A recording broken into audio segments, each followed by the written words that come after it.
అదే RTV app వార్తల్ని క్షణాల్లో చదివే అవకాశం ఉంటుంది. ఒక న్యూస్ పేపర్, ఒక టెలివిజన్ ఛానల్ మీ చేతుల్లో ఎప్పుడూ ఉంటాయి. విజయనగరం జిల్లాలో నేడు మేము సిద్ధమనే సభకైతే మాత్రం అంతా రంగం సిద్ధమైంది. దీనికి సంబంధించినటువంటి ఎలా ఏర్పాట్లు చేశారు, ఏ ఏర్పాట్లు ప్రజలను ఏ విధంగా సమీకరిస్తున్నారు అని మనతో మాట్లాడడానికి జిల్లా యువజన నాయకులైతే మాత్రం మనతో పాటు ఉన్నారు. కౌశిక్, ఆయన అడిగి తెలుసుకుందాం. సార్ చెప్పండి సార్, ఈరోజు చూసుకుంటే ఎటువంటి ఏర్పాట్లు చేశారు? ఈరోజు సాయంత్రం అయితే ఈ మేము సిద్ధమనే సభకైతే ఏ విధంగా ముందుకు వెళ్తున్నారు ఏర్పాట్లు చేస్తూ? జగన్మోహన్ రెడ్డికి ఏ విధంగా ఆహ్వానం పలుకుతున్నారు? ఈరోజు రాష్ట్ర వ్యాప్తంగా మేమంతా సిద్ధం అనే సభ గురించి ప్రతి ఒక్క జిల్లా కూడా ఆసక్తిగా వెయిట్ చేస్తుంది. అందులో భాగంగా ఈరోజు విజయనగరం జిల్లాకి ఆయన రావడం, సాయంత్రం 4 గంటలకి చెల్లూరు దగ్గర ఆ యొక్క బహిరంగ సభని ఏర్పాటు చేయడం జరిగింది.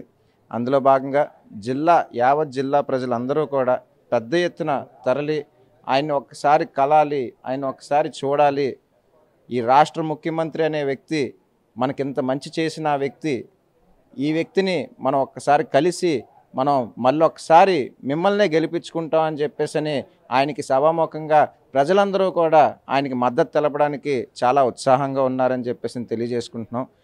ముఖ్యంగా ఉత్తరాంధ్ర జిల్లాల్లోని విజయనగరం ఒక వెనుకబడిన జిల్లా అయినా సరే ఆయనకి అత్యంత ఇష్టమైన జిల్లాగా మేమైతే అనుకుంటున్నాం. ఎందుకంటే ఆయన సీఎంగా ఉంటూ కూడా ఇక్కడికి అనేక సభలకి ఆయన రావడం జరిగింది. చిరకాలుగా జిల్లా యొక్క కోరిక మన విజయనగరం గవర్నమెంట్ మెడికల్ కాలేజ్ అనేది ఆయన ఇవ్వడం జరిగింది. అలాగే ఒక గిరిజన్ యూనివర్సిటీ ఇవ్వడం జరిగింది. సో ఇన్ని చేస్తున్న ఆ మనిషి కోసం మేము ఏవైనా సరే చేయడానికి సిద్ధంగా ఉన్నాం అని చెప్పేసి విజయనగరం జిల్లా ప్రజలందరూ కూడా చాలా ఆసక్తిగా ఆయనకి ఈరోజు పెద్ద ఎత్తున ఆహ్వానం పలుకుతూ ఆ యొక్క సభలోని అందరూ కూడా వచ్చి పార్టిసిపేట్ చేయమని చెప్పేసి మీ మీడియా ద్వారా వాళ్ళకి కూడా తెలియజేసుకుంటూ సెలవు తీసుకుంటాం. అంటే ఇంకోటి, ఇప్పుడు ప్రధానంగా చూసుకుంటే ఈరోజు ఎటువంటి ఏర్పాట్లు చేశారు, అక్కడ ఎంత జనాన్ని సమీకరించే అవకాశం ఉన్నాయి, లేదంటే అక్కడ ఉన్నటువంటి వచ్చినటువంటి ప్రజానికి ఇంకెటువంటి సౌకర్యాలు కల్పిస్తున్నారు? అక్కడికి ఈరోజు జిల్లా వ్యాప్తంగా అన్ని చోట్ల నుంచి కూడా బస్సులన్నీ కూడా ఏర్పాటు చేసాము. ప్రజలందరూ కూడా స్వచ్ఛందంగా మేము వస్తామని చెప్పేసి ట్రాన్స్పోర్టేషన్ని కానీ లేకపోతే ఇంకోటి కానీ వాడుతున్నారు. అక్కడ ప్రాంగణం అంతా కూడా అక్కడ క్లియర్ చేసి మొత్తం అంతా కూడా రెడీ చేయడం జరిగింది.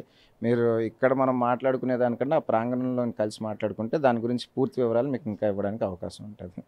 అంతేకాకుండా ప్రధానంగా ఈరోజు చూసుకుంటే జగన్మోహన్ రెడ్డి చెల్లూరు వేదికగా విజయనగరం సంబంధించిన ఎటువంటి ఏవైనా సరే అభివృద్ధి కార్యక్రమాలు కావచ్చు, ప్రజలకు ఒక భరోసా కావచ్చు, ఏదైనా సరే ఎక్కడి నుంచే ఏదైనా పిలుపునిస్తారని ఆశిస్తున్నారా?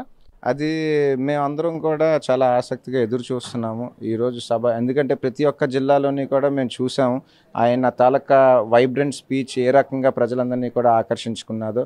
సో ఈరోజు కూడా we are all waiting like you for the surprise. ఆయన వచ్చి మాకు ఇంకా ఏం చెప్తారనే దాని గురించి మమ్మల్ని ఇంకా ఎన్నికలకి సంసిద్ధం చేసుకుంటూ ఏ రకంగా ముందరికి వెళ్ళమని చెప్పేసి ఆయన తాలూకా సూచనల మేరకు మేము అందరం కూడా రెడీగా ఉన్నామని చెప్పేసి తెలియజేసుకుంటాం. కౌశిక్ గారు, ఇది కౌశిక్ అయితే మాత్రం జిల్లా యువజన నాయకులు అయితే మాత్రం ఖచ్చితంగా అయితే భారీ ఎత్తున అయితే జనాలు ఆల్రెడీ వాళ్ళకి వాళ్ళ సొంతంగా స్వచ్ఛందంగా మనం చెప్పకుండానే వాళ్ళే పిలవకుండానే వస్తున్న పరిస్థితి కనిపిస్తుంది. అంతేకాకుండా చెల్లూరు వేదికగా చేసుకుని జగన్మోహన్ రెడ్డి అయితే మాత్రం ఒక వైబ్రేటింగ్ స్పీచ్ అయితే ఇస్తారని చెప్తున్న పరిస్థితి కనిపిస్తుంది. కెమెరామ్యాన్ నాయుడుతో రాజేష్, ఆర్టీవీ విజయనగరం నుంచి. మరిన్ని వీడియోస్ కోసం ఛానల్ ని సబ్స్క్రైబ్ చేయండి, లేటెస్ట్ అప్డేట్స్ కోసం వాట్సాప్ ఛానల్ ని ఫాలో చేయండి అండ్ లింక్ డిస్క్రిప్షన్ లో ఉంది.